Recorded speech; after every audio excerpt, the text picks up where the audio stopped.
अस्सलाम वालेकुम पाकिस्तान, हमीद नकीबी आपकी खिदमत में हाजिर है। ज़रा तसव्वुर कीजिए, एक दिन आप सोकर उठते हैं और आपके घर की दीवार में एक गहरी दरार पड़ चुकी होती है।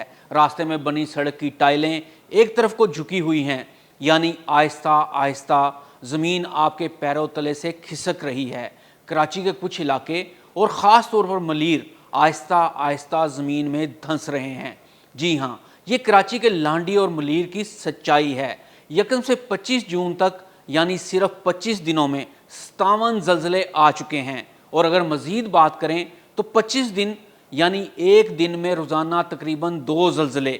और अब ये ख़तरा लाहौर के जौहर टाउन, वाबडा टाउन और अंदरूनी शहर के दरवाज़े पर भी दस्तक दे रहा है। माहिरीन ख़बरदार कर चुके हैं कि अगर सूरत हाल पर काबू ना पाया गया तो लाहौर में भी कराची जैसे ज़लज़ले आ सकते हैं। 2014 से 2020 तक कराची की ज़मीन 15.7 सेंटीमीटर धंस चुकी है और लाहौर में ज़ेरे ज़मीन पानी की सतह 600 से 800 फीट से भी नीचे जा चुकी है। और यही नहीं, माहिरीन ख़बरदार कर चुके हैं कि ये धंसाव ज़लज़लों को ज़्यादा ख़तरनाक और मोहलिक बना सकता है। तो सवाल ये है, कराची और लाहौर में ज़मीन धंसने की असल वजूहात क्या हैं? क्या कराची के बाद लाहौर में भी ज़लज़ले आ सकते हैं? ज़ेरे ज़मीन पानी का तेज़ी से ख़त्म होना ज़मीन को कैसे कमज़ोर कर रहा है? क्या वाकई ज़मीन के धंसने और ज़लज़ले के दरमियान कोई ताल्लुक़ मौजूद है? अगर यही सूरत हाल बरकरार रही तो अगले 10 साल में क्या तबाही आ सकती है? चलिए इन सवालात के जवाब खोजते हैं और जानते हैं कि हमारे बड़े शहर किस खामोश तबाही की तरफ बढ़ रहे हैं। लांडी, मलीर, कुरंगी और कायदाबाद ये सिर्फ इलाके नहीं बल्कि ज़मीन पर लगी हुई संजीदा वार्निंग्स हैं। स्पार्को और सर्वे ऑफ पाकिस्तान के मुताबिक 2014 से 2020 के दरमियान ज़ेरे ज़मीन इन इलाकों में मुसलसल ज़मीन बैठती रही। रिमोट सेंसिंग टेक्नोलॉजी के ज़रिए ये वाज़ेह हुआ कि हर साल ज़मीन औसतन 2.5 सेंटीमीटर तक नीचे जा रही है।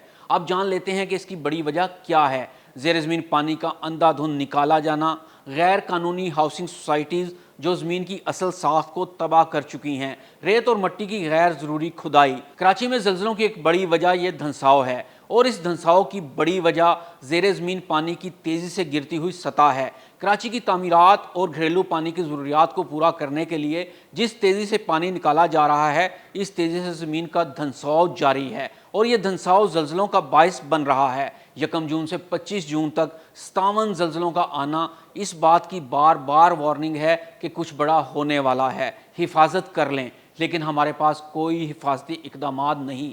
ज़लज़ले के दौरान शहरी घरों से बाहर भागते हैं, लेकिन इनके पास सब्र के अलावा कोई दूसरा रास्ता नहीं होता। और 25 दिनों में 57 ज़लज़लों का आना इंतहाई खौफनाक है। ज़लज़लों के अलावा ज़मीन के धंसाव की वजह से इमारतों में दरारें, सड़कों पर झोल भी मौजूद है और ज़लज़लों के दौरान शदीद नुकसान का ख़तरा भी है। अब बात करते हैं लाहौर जैसे महफूज शहर की, मगर हकीकत यहाँ भी खौफनाक होने का खदशा है। वासा और PCRWR की रिपोर्ट्स के मुताबिक 1980 में पानी 25 फुट नीचे था। आज 600 से 800 फीट नीचे जाकर पीने का पानी मिलता है। इसका मतलब है ज़मीन खोखली हो रही है और खोखली ज़मीन किसी मामूली ज़लज़ले को भी शदीद तबाही में बदल सकती है। जौहर टाउन, वाबडा टाउन, बहरिया टाउन, ऑरेंज लाइन जैसे तरक्याती मंसूबे अगरचे खुश आइंद हैं, लेकिन इनके नीचे की ज़मीन कितनी कमज़ोर हो चुकी है इसका अंदाज़ा तब होता है जब अचानक कोई फुटपाथ बैठ जाता है या किसी इमारत में दरार आ जाती है। आइए अब जानते हैं ज़ेरे ज़मीन पानी और ज़लज़लों के खुफिया ताल्लुक़ के बारे में। यहाँ एक हैरानकुन हकीकत जानिए, ज़ेरे ज़मीन पानी जितना ज़्यादा निकाला जाए ज़मीन इतनी ज़्यादा खोखली और गैर मुतवाज़न हो जाती है। जब ज़मीन की अंदरूनी तहें दबाव में आती हैं और खला पैदा होता है तो ये ज़लज़ले के झटकों को मज़ीद मोहलिक बना देती हैं। 2015 में नेपाल का ज़लज़ला इसकी एक मिसाल है, जहां माहिरीन ने मुशाहिदा किया कि पानी की तहों में कमी से ज़लज़ले की शिद्दत बढ़ रही है। तो सोचें, अगर लाहौर या कराची जैसे शहर जहां पानी की सतह नीचे जा चुकी है वहां ज़लज़ला आए तो क्या हमारा इंफ्रास्ट्रक्चर इसका सामना कर सकेगा? अब सवाल ये है कि हल क्या है? क्या हम सिर्फ रिपोर्ट्स पढ़ते रहेंगे या अमल भी होगा?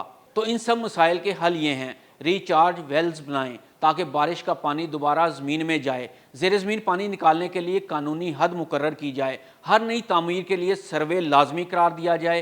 ग्रीन एरियाज़ की बहाली की जाए ताकि ज़मीन की कुदरती ताकत वापस आ सके। ज़मीन धीरे धीरे बैठ रही है, हमारी आंखें बंद हैं اور قدرت ہمیں وارننگ دے رہی ہے۔ کراچی کے ساحل سے لے کر لاہور کی فصیلوں تک زمین ہم سے پوچھ رہی ہے، کیا تم نے میری حفاظت کی یا مجھے نچوڑتے رہے؟ فیصلہ آپ کے ہاتھ میں ہے۔ اگر ہم نے اب بھی اسے نہ سوچا تو شاید کل ہمیں زمین بھی پناہ نہ دے سکے۔ حمید نقیبی کو اجازت دیجیے۔ اللہ حافظ۔